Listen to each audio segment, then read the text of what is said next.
Classes हम लोग पढ़ रहे थे क्लास 9th के बायोलॉजी का chapter why to be fall ill. Last video में हमने बताया था आपको कि हेल्थ किसे कहते हैं, डिजीज किसे कहते हैं, what are the necessary condition for a good health. एक अच्छे हेल्थ के लिए क्या क्या चीज जरूरी होती है, और खास तौर पर इस चैप्टर में हम लोगों को डिजीजेस के बारे में ज्यादा कॉन्सेंट्रेट करना है। भाई हेल्थ एंड डिजीजेस में डिजीजेस के ऊपर क्यों कॉन्सेंट्रेट करना है, हेल्थ के ऊपर कॉन्सेंट्रेट करना चाहिए था ना। इसलिए क्योंकि यदि डिजीज के बारे में हम लोगों को जानकारी हो जाए, ये कैसे होता है, कितने टाइप्स का होता है, इसके क्योर में हम लोग क्या क्या उपाय कर सकते हैं इसके क्योर के लिए, तो यदि डिजीजेस के बारे में हम लोगों को नॉलेज हो जाए then we will become healthy, फिर हम लोग हेल्दी हो जाएंगे। क्लियर? इसीलिए इस चैप्टर में ज्यादा फोकस किया गया है डिजीजेस के बारे में।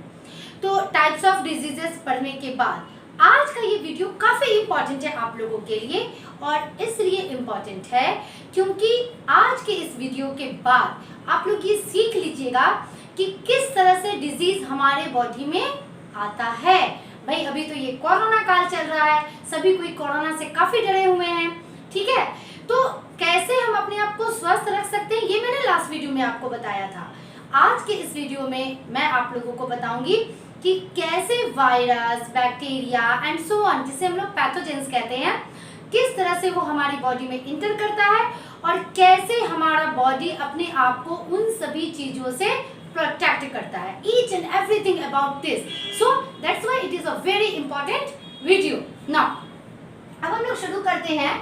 क्योंकि डिजीज मैंने दो तरह के पढ़ाए थे, एक कम्युनिकेबल, एक non communicable. Non communicable diseases वैसे डिजीज थे जो किसी इंसान को हो जाए तो उससे वो दूसरे को नहीं हो सकते हैं। जैसे लिटर सपोज यदि डायबिटीज किसी को हो जाए तो क्या उसके साथ खाना खाने से, उसके साथ बात करने से या उसके कांटेक्ट में आने से क्या हमें भी डायबिटीज हो जाएगा? नेवर, कभी भी डायबिटीज वैसे नहीं होगा। लेकिन यदि किसी को मलेरिया हो जाए या अभी जैसे किसी को कोरोना हो जाए तो वैसे पर्सन के साथ कांटेक्ट बनाने से, उससे बात करने से, ठीक है, वो इन्फेक्शंस हमें भी लगने की संभावना हो सकती है। मैं ये नहीं कहूंगी कि इन्फेक्शन आपको लग ही जाएगा, बट आपका यदि इम्यून सिस्टम स्ट्रांग हो तो आपको ये बीमारी नहीं होगी। लेकिन अगर इम्यून सिस्टम वीक हो जाए तो आपको ये बीमारी आसानी से हो जाएगी। तो इस वीडियो में मैं इम्यून सिस्टम के बारे में भी बताऊंगी, क्योंकि सारे बच्चे, सभी लोग ये सुन रहे हैं, मैं इम्यून सिस्टम स्ट्रांग रखोगे तो कोरोना नहीं होगा आपको। What is this immune system, each and everything, हर एक पॉइंट मैं आज के इस वीडियो में आप लोगों को डील करने जा रही हूँ। स्टेप बाय स्टेप आप आराम से धीरे धीरे समझते रहिएगा। तो इन्फेक्शियस डिजीज के बारे में इसलिए इस चैप्टर में ज्यादा पढ़ाया गया है क्योंकि यही स्प्रेड होता है from infected person to normal healthy person. Clear? तो भाई इसी से हम लोगों को बचना होता है। बाकी यदि कोई ऐसी बीमारी हो गई तो वो मेरे इंटरनल फैक्टर के द्वारा हुई है, तो ये क्योर करना अलग बात है, उसका ट्रीटमेंट भी अलग होता है। बट इन्फेक्शियस डिजीज के बारे में नॉलेज जरूर रहना चाहिए।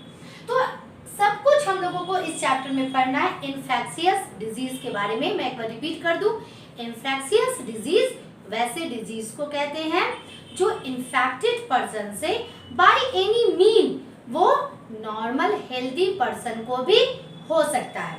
तो चलिए पहले कुछ टर्म हम लोग क्लियर कर लेते हैं। Number 1 term is pathogens. Pathogens किसे कहते हैं? पैथोजेंस यानी कि वैसे ऑर्गेनिज्म, अब ये सारे के सारे क्या होते हैं? माइक्रो ऑर्गेनिजम्स होते हैं। वैसे ऑर्गेनिज्म्स जिसके द्वारा हमें कोई बीमारी हो जाती है, ये आप लोगों ने 8th क्लास में भी पढ़ा होगा, Plasmodium vivax. Plasmodium vivax it is a kind of protozoa जिसके द्वारा एक बीमारी होती है मलेरिया। HIV वायरस, आपने खूब नाम सुना होगा इसका, ह्यूमन इम्यूनो डेफिशिएंसी वायरस, जिससे एड्स की बीमारी होती है। तो वो सारे के सारे ऑर्गेनिजम्स यानी कि माइक्रो ऑर्गेनिजम्स जिनके द्वारा हमें कोई बीमारी हो जाती है, यानी जब वो हमारे बॉडी के अंदर इंटर करते हैं उसके कारण हमें वो बीमारी हो जाती है, उसे कहते हैं हम लोग पैथोजेंस। तो भाई पैथोजेंस जो भी माइक्रो ऑर्गेनिजम्स आप लोग पढ़े हुए हैं, पैथोजेंस कौन कौन से हो सकते हैं? वायरसेस हो सकता है, बैक्टीरियाज हो सकता है, प्रोटोजोआ हो सकता है। ये 3 तो काफी इंपॉर्टेंट है। एंड कुछ वर्म्स भी हो सकते हैं। वर्म्स बड़े बड़े पैथोजेंस होते हैं, वायरसेस स्मॉलेस्ट माइक्रो ऑर्गेनिज्म है, उससे बड़ा बैक्टीरिया, उससे बड़ा प्रोटोजोआ। और वर्म्स जैसे राउंड वॉर्म, आप लोगों ने सुना होगा कभी कि भाई पेट में कीड़ा हो गया। क्लियर? ये जो वर्म्स होते हैं, और भी बहुत तरह के वर्म्स होते हैं जिनके द्वारा हमें बीमारी हो जाती है। तो पैथोजेंस की स्टडी करनी क्यों जरूरी है? क्यों हम लोग क्लासिफिकेशन पढ़ते हैं? इसलिए क्योंकि हर एक पैथोजेन के लिए एक खास तरह की मेडिसिन बनाई जाती है।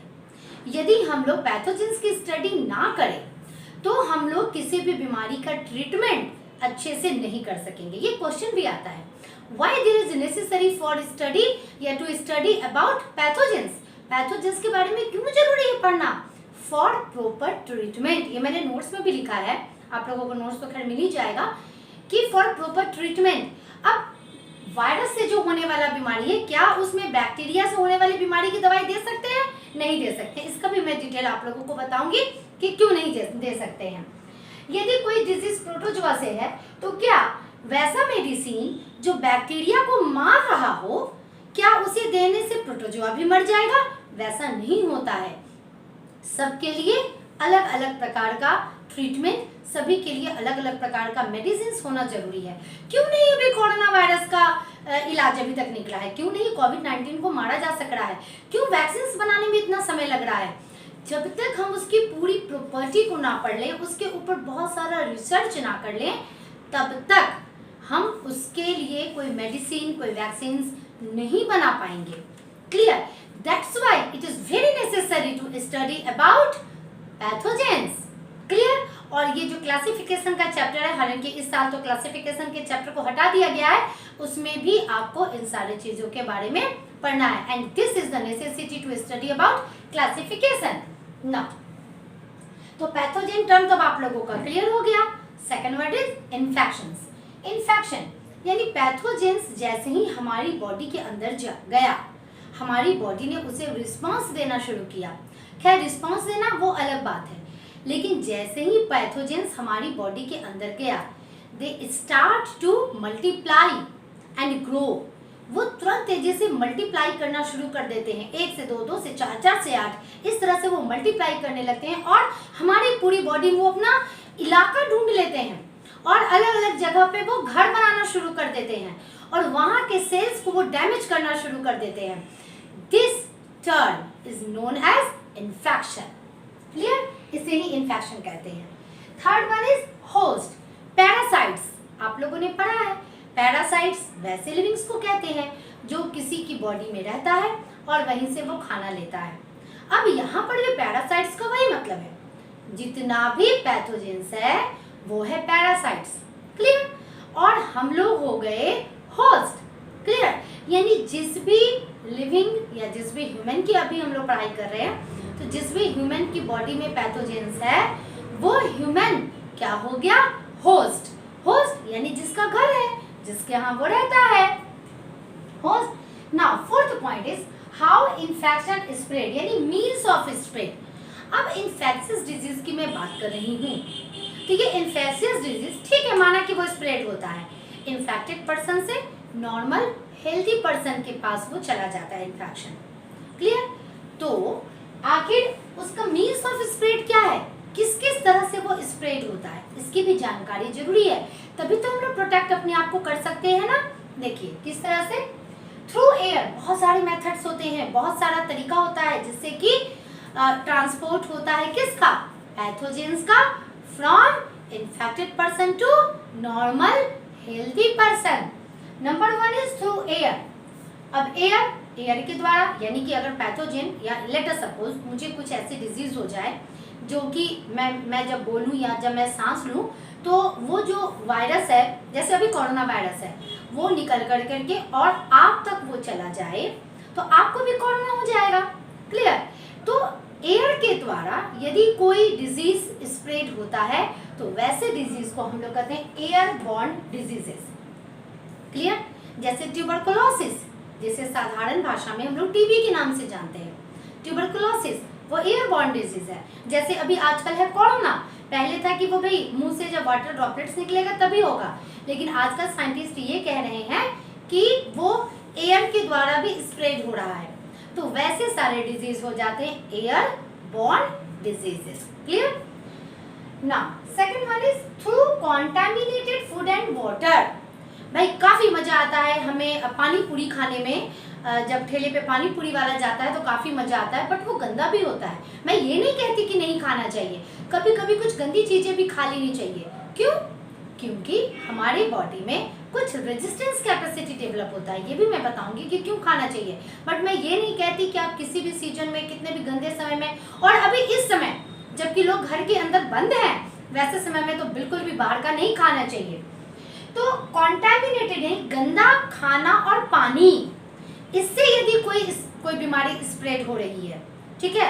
मैं गई और मैंने क्या किया कि पानी पूरी खा लिया, ठेले पर जाकर समोसा खाया, चाट खाया, इस तरह का मैंने जब खाना खाया, और हो सकता है कि उसमें कोई पैथोजेंस हो, उस दुकानदार ने सफाई नहीं रखी हो, ठीक है, कोई पैथोजेंस हो, और मैंने काफी लजीज था, खूब मजे में खाया, और पेट में जाने के बाद हो गया फूड पॉइजनिंग, हो गया टाइफाइड, ठीक है।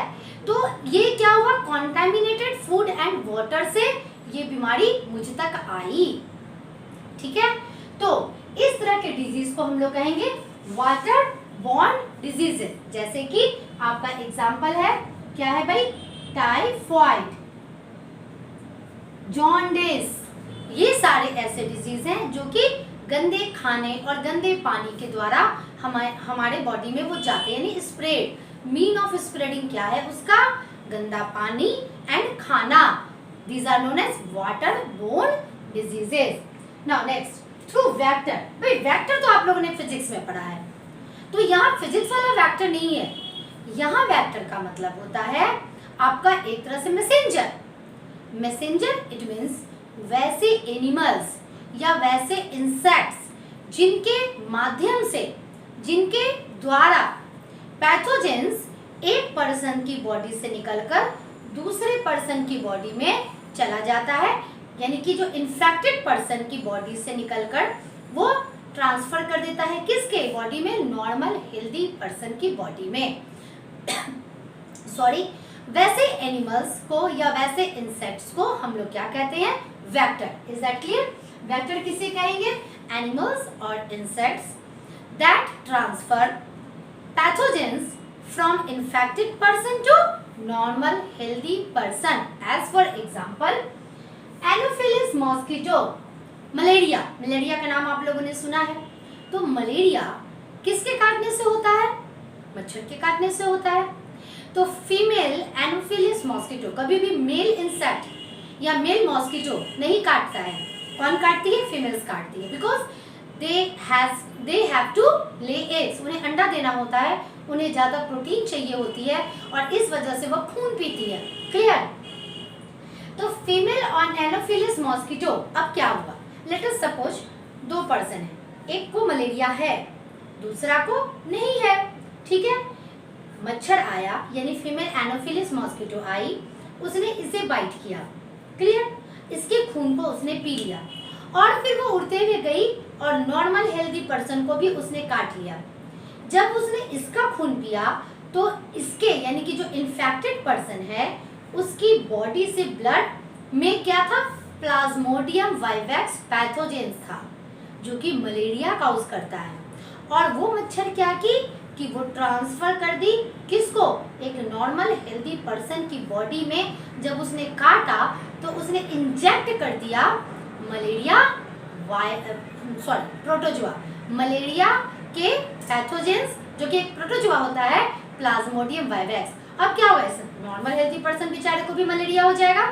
यानी यहाँ पर मलेरिया किसके द्वारा हुआ, मलेरिया हुआ प्लाज्मोडियम वाइवेक्स के द्वारा, बट इसे ट्रांसफर कराने का काम किसने किया फीमेल एनोफिलिस मॉस्किटो। तो यहाँ पर फीमेल एनोफिलिस मॉस्किटो हो गया वेक्टर। Is that clear? ना, एनोफिलिस मॉस्किटो मलेरिया का वेक्टर होता है।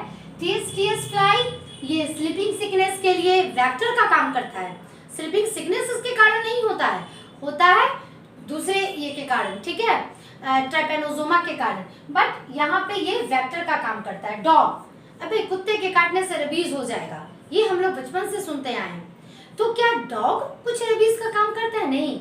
रैप्टोवायरस जो कि रेबीज का पैथोजेंस है, वो कैटल्स एंड बेसिकली डॉग में सबसे ज्यादा वो पाया जाता है, उसके सलाइवा में पाया जाता है।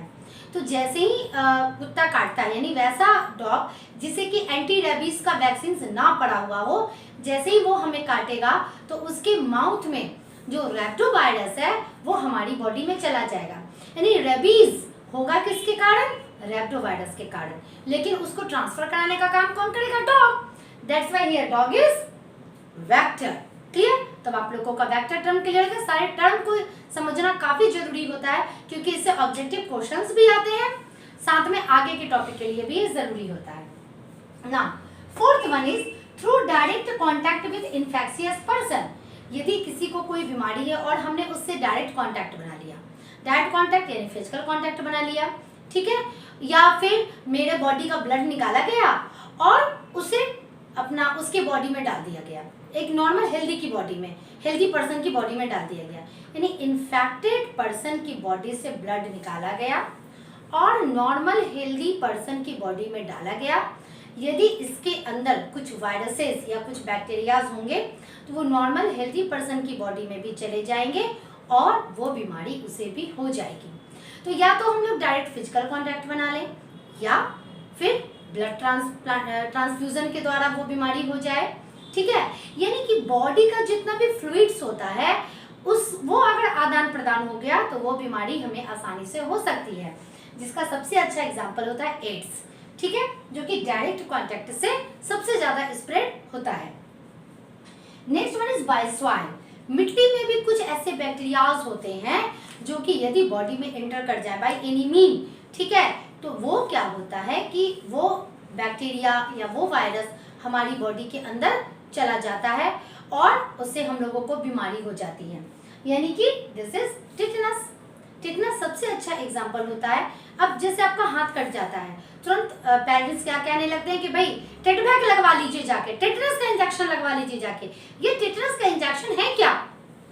It is nothing, it is a vaccine जो कि टेटनस से हमें बचाता है। अब आपका हाथ कट हो गया, हो सकता है वहां पे, यहाँ पे सॉइल का मतलब सिर्फ वो मिट्टी वाला सॉइल नहीं। आप ये नहीं कह सकते भाई मेरा तो नाइफ से कट हुआ था, मैंने मिट्टी में थोड़ी ना अपने हाथ को रगड़ा था, आपने हाथ को मिट्टी में नहीं रगड़ा था। बट हो सकता है कि जो नाइफ्स है आप जिससे आपका कटे या कोई आयरन नेल्स है उससे अगर आपका हाथ कटे, गंदगी उस पे लगी हुई हो। ये सॉइल का मतलब यहाँ पर वो डस्ट पार्टिकल्स है जिसके द्वारा हमारा डिजीज स्प्रेड करता है। तो ये सारे मीन्स है 1 2 3 4 5, ये 5 मीन्स होते हैं जिसके द्वारा डिजीज एक इन्फेक्टेड पर्सन से नॉर्मल हेल्दी पर्सन की बॉडी में ट्रांसफर होता है। अगर सिर्फ इन्फेक्टेड पर्सन की भी बात ना करें, अगर वो सॉइल में भी मौजूद है बैक्टीरिया एंड वायरसेस, उससे भी वो हमारी बॉडी के अंदर इंटर करके पैथोजेंस हमें वो बीमारी प्रोड्यूस कर सकता है। अब हम लोग पढ़ेंगे organ specific and tissue specific manifestation, यानी कि किस तरह से ये वायरस अटैक करता है हमारी बॉडी को, क्लियर, और किस तरह से इंटर ये हमारी बॉडी में करता है। वैसे मैं इसके लिए एक छोटे से वीडियो और दूसरे वीडियो के द्वारा कुछ एनिमेशन के द्वारा मैं आप लोगों का एक्सप्लेन करूंगी, बट फिलहाल अभी एनसीईआरटी के टॉपिक को ही मैं डिस्कस करती हूँ। Part of body that get affected. अब भाई सारा का सारा जितना भी पैथोजेंस है वो हमारी बॉडी में हर समय एक ही पॉइंट ऑफ एंट्री, यानी कि वो हमारे बॉडी में एक ही पॉइंट से तो एंटर नहीं कर जाता। कोई स्किन के थ्रू एंटर करता है, कोई नोजल कैविटी यानी कि नोज के द्वारा एंटर करता है, कोई माउथ के द्वारा एंटर करता है, कोई आईज के द्वारा एंटर करता है, कोई ईयर के द्वारा एंटर करता है। यानी कि पैथोजेंस को हमारी बॉडी के अंदर जाने का बहुत सारा रास्ता होता है। तो कैसे इसकी स्टडी जरूरी होती है और क्यों जरूरी होती है, जैसे यहाँ मैंने कुछ एग्जांपल्स लिखा है। जो एयरबॉर्न डिजीज है जनरली उसके जो पैथोजेंस होते हैं वो नोज से इंटर करते हैं। अब जब नोज से इंटर करेंगे तो जाहिर सी बात है कि वो हमारे बॉडी के रेस्पिरेटरी सिस्टम को अफेक्ट करेंगे, और इसमें मेन है हमारा लंग्स, क्लियर? जैसे एज फॉर एग्जांपल ट्यूबरकुलोसिस। तो इस टॉपिक में आपको यही समझना है कि वायरसेस को एंटर करने के लिए अलग अलग रास्ता है हमारी बॉडी के अंदर एंटर करने के लिए, और दो तरीके से होता है। पहला कि पैथोजेंस, पहला काम होता है कि पैथोजेंस जिस बॉडी ऑर्गन के द्वारा एंटर किया उसी बॉडी ऑर्गन को वो अफेक्ट करेगा। जैसे एयरबॉर्न डिजीज के बारे में मैंने बताया। Second one is waterborne disease, जो कि जनरली माउथ के द्वारा एंटर करेगा वो pathogens by contaminated food and water, और इसके कारण गट इट मीन्स हमारा जो एलिमेंट्री कैनाल है उसके किसी भी पार्ट को वो अफेक्ट करेगा। इसका एक एग्जांपल है टाइफाइड एंड जॉन्डिस, ठीक है, ये करेगा। लेकिन कभी कभी क्या होता है कि ये पैथोजेंस एंटर तो करता है किसी और रास्ते से, बट वो किसी दूसरे ऑर्गन को अफेक्ट करना शुरू कर देता है। ये दोनों तरीका है। पहला क्या कि पैथोजेंस जिस भी पाथवे से वो एंटर किया, यानी जिस भी एंट्री पॉइंट से वो हमारी बॉडी में एंटर किया उसी के पार्ट को वो अफेक्ट करेगा। सेकंड कि वो एंटर तो करेगा किसी दूसरे एंट्री पॉइंट से, बट अफेक्ट करेगा किसी और ऑर्गन को। जैसे as for example malaria, plasmodium vivax, ये स्किन के द्वारा एंटर करता है हमारी बॉडी में, बट ये चला जाता है स्प्लीन में, और वहां जाने के बाद ये हमारे ब्लड में आरबीसी को डैमेज करना शुरू कर देता है। एंट्री पॉइंट है उसका स्किन, बट अफेक्ट कहाँ किया? स्प्लीन में जा करके वो हमारे आरबीसी को अफेक्ट किया। तो इसकी स्टडी इसलिए जरूरी है क्योंकि जो साइन एंड सिम्टम्स होते हैं किसी भी मरीज में, ठीक है, किसी भी पेशेंट में जो साइन एंड सिम्टम्स होते हैं वो टिश्यू और ऑर्गन, यानी जिसके थ्रू माइक्रोब्स एंटर किया, जो कि उसका टारगेट पॉइंट है, उस पे ही तो डिपेंड करते हैं ना भाई। यदि ट्यूबरकुलोसिस हो गया तो सबसे हालांकि ट्यूबरकुलोसिस मैं बताऊंगी आप लोगों को बाद में कि ट्यूबरकुलोसिस सिर्फ लंग्स में नहीं होता है और भी होता है। तो जिस भी पॉइंट पर इन्फेक्शन हो गया वो हमारा प्रॉब्लम देगा। जैसे खांसी हो जाएगी ट्यूबरकुलोसिस में, लंग्स में पेन होने लगेगा, इस तरह का काम होगा। यदि टाइफाइड हो जाएगा तो फीवर आना वो अलग बात है, बट पेट में दर्द भी रहना शुरू हो जाएगा। यानी कि जो भी पैथोजेंस का टारगेट पॉइंट होता है हमारी बॉडी के अंदर, उस एरिया में वो अपने साइन एंड सिम्टम्स को शो करना शुरू कर देता है। इसलिए इसकी स्टडी भी जरूरी होती है। एक काफी इंपॉर्टेंट पॉइंट है यहाँ पे इन्फ्लामेशन। एक्चुअली होता क्या है कि जैसे ही पैथोजेंस हमारी बॉडी के अंदर इंटर करता है, हमारा बॉडी उसको रिस्पॉन्स देना शुरू करता है, उससे फाइटिंग करता है और तरह तरह के रिस्पॉन्सेज देना शुरू करता है, ठीक है। ये जो रिस्पॉन्स देने की कैपेसिटी है, जैसे फीवर का आ जाना, कहीं पे पेन होने लगना, वॉमिटिंग होने लगना, उसे ही तो यानी साइन एंड सिम्टम्स जो हैं, ठीक है, these are known as inflammation. Defensive reaction of bodies, जैसे ही पैथोजेंस हमारी बॉडी में एंटर किया हमारा इम्यून सिस्टम जाग जाता है। काफी कॉम्प्लिकेटेड स्ट्रक्चर, काफी कॉम्प्लिकेटेड फंक्शंस इसमें होता है, और वो रिस्पॉन्स देना शुरू कर देता है और बताने लगता है कि भाई ये पैथोजेन हमारी बॉडी में एंटर कर गया है, आपके साथ ये सारी समस्याएं आ रही हैं, आप इसका इलाज करा लो। And this defensive reactions is known as inflammation. इतने सारे टर्म को जानने के बाद अब आता है हमारा इंपॉर्टेंट टॉपिक, ताकि आप लोगों को ये जानकारी मिले कि जैसे ही पैथोजेंस हमारी बॉडी में कैसे इंटर करता है, ये तो मैंने बता दिया, ठीक है। और फिर अभी मैं एक शॉर्ट एनिमेटेड वीडियो के द्वारा बताऊंगी, साथ में हमारी बॉडी का जो डिफेंस सिस्टम है, यानी जो इम्यून सिस्टम है। तो पहले आप ये जानिए कि इम्यून सिस्टम क्या होता है। हमारी बॉडी का डिफेंस सिस्टम, यानी कि जैसे ही पैथोजेंस हमारी बॉडी के अंदर इंटर करे, हमारा बॉडी स्टार्ट करता है उससे फाइट करना, उसे काफी मारने की कोशिश करता है। अलग अलग पार्ट जैसे स्किन हो गया एंड बहुत सारे चीज होते हैं जिससे कि वो पैथोजेंस को मारने का काम करता है। तो इम्यून सिस्टम हमारे बॉडी का वो ऑर्गन सिस्टम जो कि पैथोजेंस को मारने का काम करता है जैसे ही पैथोजेंस हमारी बॉडी में इंटर करता है। तो जस्ट मैं अभी एक शॉर्ट एनिमेटेड वीडियो के द्वारा आपको बताऊंगी अभी ये हमारे इम्यून सिस्टम के बारे में। जैसे ही पैथोजेंस हमारी बॉडी में इंटर करना चाहता है, तो चलिए देखते हैं कि हमारी बॉडी का वो कौन सा ऑर्गन है जो कि इससे प्रोटेक्ट करना चाहता है। क्या वो लीवर है, वो ब्रेन है, लंग्स है, हार्ट है या स्किन है? सोचिए। स्किन हमारे बॉडी का लार्जेस्ट प्रोटेक्टिव कवरिंग होता है क्योंकि पूरी बॉडी को कवर किए रहता है। ये हमारे बॉडी को फिजिकल डैमेज, माइक्रोबियल इन्फेक्शन और डिहाइड्रेशन से बचाता है। साथ ही स्किन में मौजूद रहते हैं सिबेसियस ग्लैंड जो कि एसिडिक सिक्रीशन को सिक्रीट करते हैं, जिससे हमारे बॉडी को पैथोजन से प्रोटेक्ट किया जाता है। बट उस समय क्या, जब पैथोजेंस हमारे बॉडी में एंटर करता है तो हमारे आंखों में मौजूद टीयर्स, नोज़ का म्यूकस एंड द माउथ का सलाइवा, इन तीनों में रहते हैं लाइसोजाइम एंजाइम्स जो कि उस पैथोजेन को मारने का काम करते हैं। जैसे ही पैथोजेंस हमारे नॉस्ट्रिल में एंटर करता है, उसमें मौजूद म्यूकस के कारण वो, क्योंकि म्यूकस स्टिकी होता है, सारे के सारे पैथोजेंस जाकर उस पर चिपक जाते हैं और जो स्मॉल हेयर्स रहते हैं वो उसे अंदर जाने से भी रोकते हैं। जैसे ही अगर हम लोग गिर जाते हैं, हमारे ऊपर कट मार्क लगता है, तो हमारे बॉडी में के ब्लड में प्लेटलेट्स और फाइब्रिन होते हैं जो कि ब्लड को क्लॉट कराने का काम करते हैं। ये टॉपिक आप लोगों को सीनियर क्लासेस में पढ़ना है। जैसे ही पैथोजेंस हमारे स्टमक में एंटर करता है, वहाँ मौजूद हाइड्रोक्लोरिक एसिड उसे मारने का काम करता है पैथोजेंस को। लेकिन स्मॉल इंटेस्टाइन में यदि पैथोजन चला गया तो क्या, वहाँ मौजूद कुछ फ़ायदेमंद बैक्टीरिया होते हैं जो कि पैथोजन को इनगल्फ कर लेते हैं, उसे खा लेते हैं। इस तरह से इन सारे जगहों पर पैथोजन से हमारा बॉडी प्रोटेक्ट करता है। जैसे ही पैथोजेंस हमारी बॉडी में जाता है, WBC वो प्रोवोक हो जाता है, एक्टिवेट हो जाता है। वो बहुत टाइप का होता है, जैसे न्यूट्रोफिल सेल्स उसे इनगल्फ कर लेता है और कुछ WBC एंटीबॉडीज़ बनाते हैं और उसे किल करते हैं। व्हाइट ब्लड सेल्स के बारे में मैं जस्ट अभी आपको बताऊंगी। किस तरह से जैसे ही पैथोजन हमारी बॉडी में एंटर करता है, कैसे हमारा बॉडी उसे रिस्पॉन्स देना शुरू करता है और उसे फाइटिंग स्टार्ट कर देता है। क्लियर? अब आप लोगों को इतना तो समझ में आ ही गया होगा कि हमारा इम्यून सिस्टम कहाँ से शुरू होता है। पहला इम्यून सिस्टम क्या था, हमारा स्किन था। क्लियर?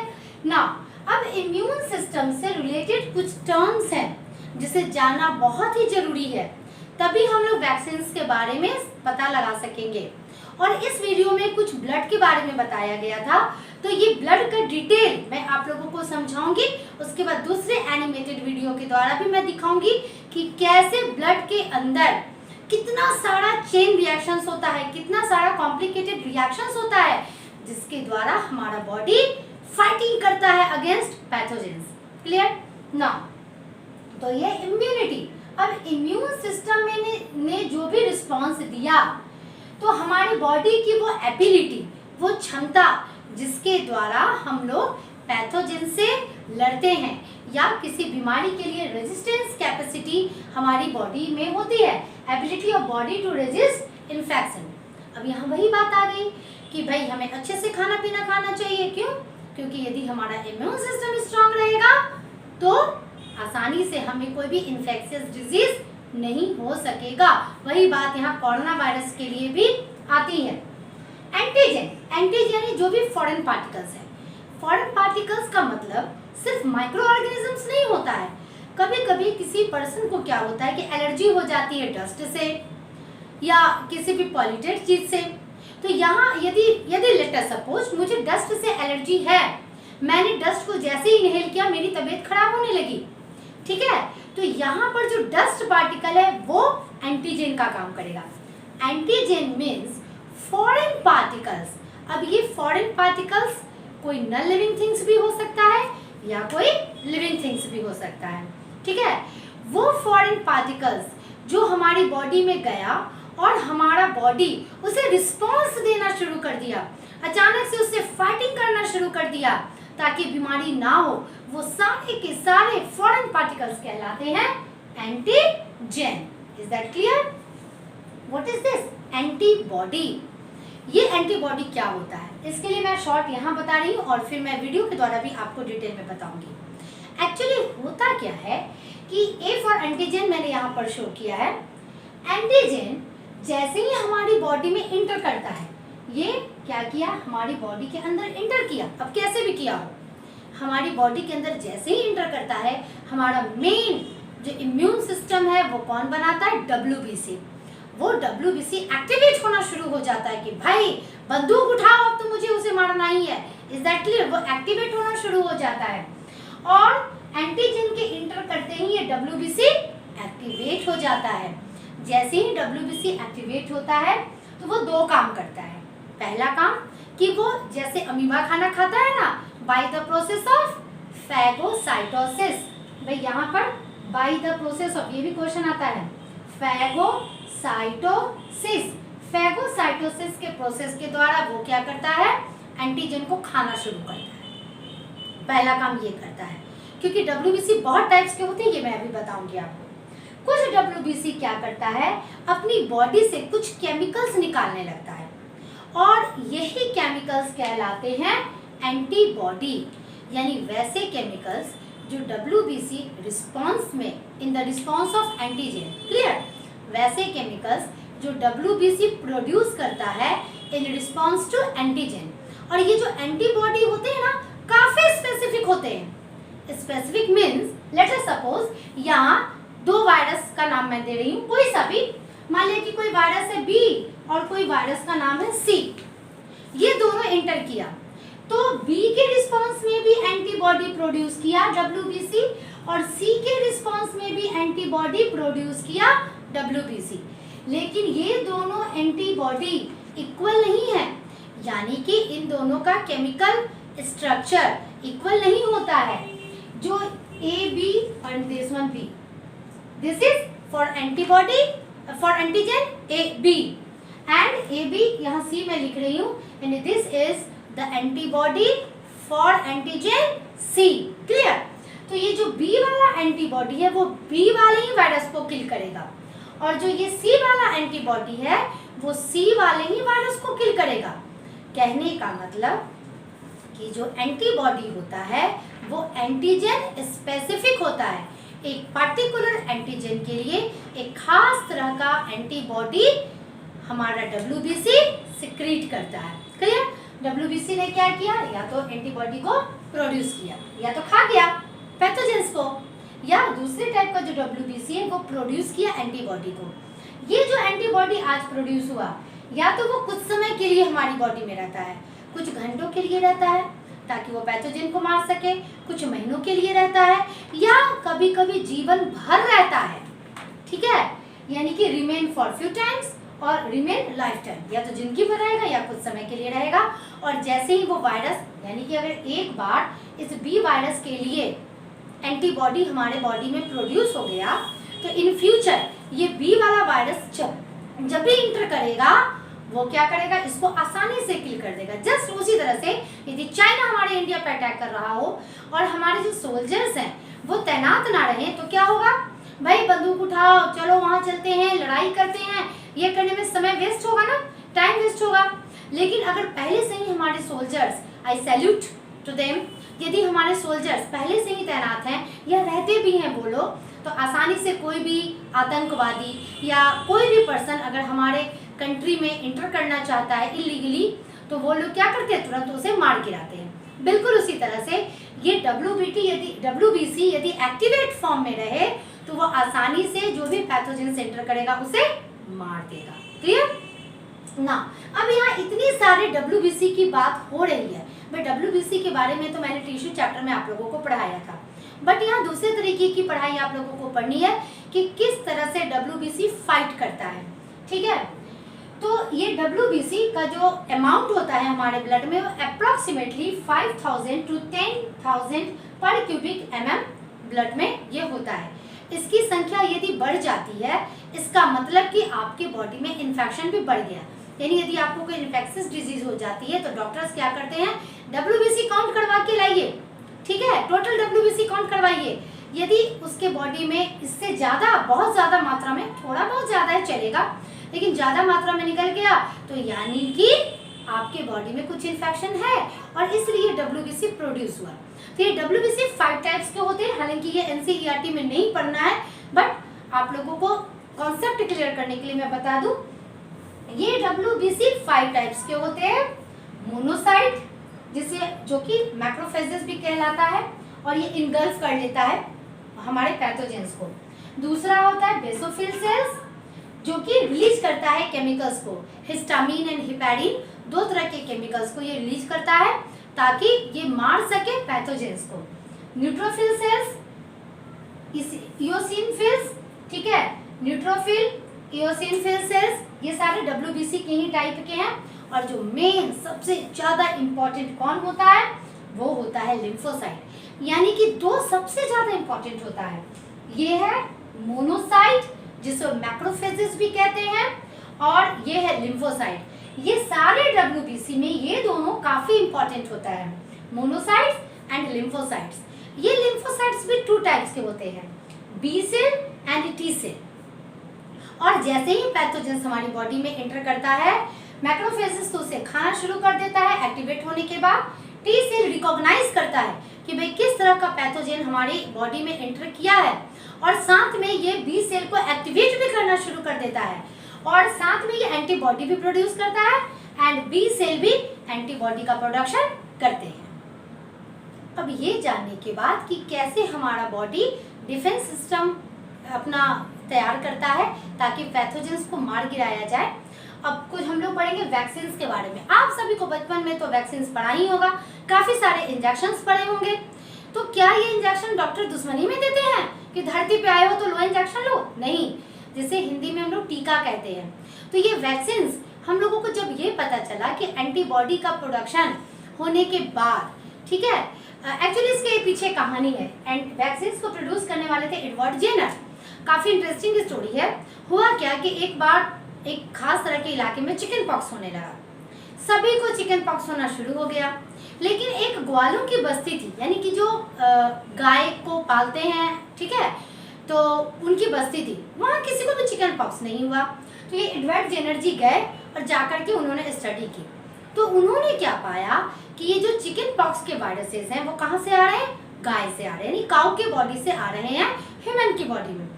और जितने भी ग्वाले थे उनकी बॉडी में पहले से ही चिकन पॉक्स के वायरसेस मौजूद थे, और उनकी बॉडी के अंदर उसके रिस्पांस में एंटीबॉडी बन चुका था। इसलिए चूंकि बचपन से 1-2 वायरस उसकी बॉडी में थे और ये उनके बॉडी में एंटीबॉडी का प्रोडक्शन हो चुका था, इसलिए जब मेजर तौर पर चिकन पॉक्स की बीमारी फैली, वो एपिडेमिक आया, उस समय उन लोगों को वो नहीं हुआ, क्योंकि उनका जो सैनिक था वो बाउंड्री लाइन को घेर के तैयार था कि जैसे ही चिकन पॉक्स का वायरस एंटर करे हम उसे मार गिराएं। तो ये जो वैक्सीन टर्म देने वाले एडवर्ड जेनर, और जैसा मैंने अभी बताया कि कुछ एंटीबॉडी क्या होता है कि कुछ एंटीबॉडी हमारे बॉडी में लाइफ टाइम तक रहता है। इसी रिसर्च को आगे बढ़ाते हुए वैक्सीन का फॉर्मेशन हुआ।